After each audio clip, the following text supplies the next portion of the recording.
I define mentor as someone who can guide and support, and what I really like to do when I had the opportunity was whatever I have learned so far, I wanted to pass it on to her and guide her and support her and groom her. Basically, that's what a mentor's job is, and it was really wonderful. It felt great.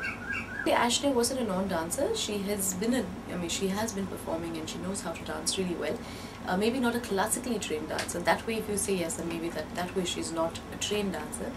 But because she was so good at what she did, she was a very fast learner, and most importantly, I think she was extremely hardworking.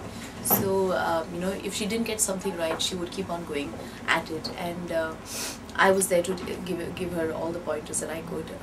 It felt wonderful.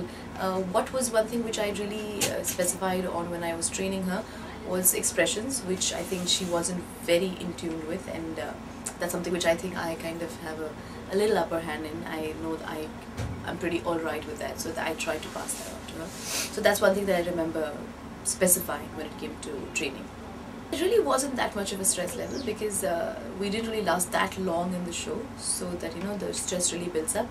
But yeah, I mean, every performance has its own stress which comes along with it. It was great. It wasn't really much. So yeah, I think even if you have one tends to learn how to manage with it. I would say actually we did a few. We didn't do too many. So our opening act was wonderful. I really liked that. I really personally thought Ashne's Mujura performance, which she did in her challenge round with Shveta, I think that was one of the nicest that she's done, and I think these are a few which I really liked.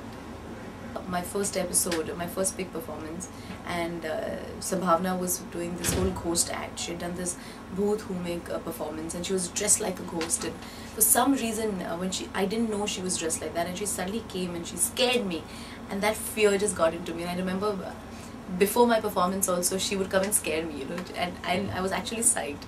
And so, I mean, it was a little gimmick that she was doing. It was fun, but I really get scared, and it was really silly for me to actually let that affect. But yeah, I think I kind of broke into a sweat.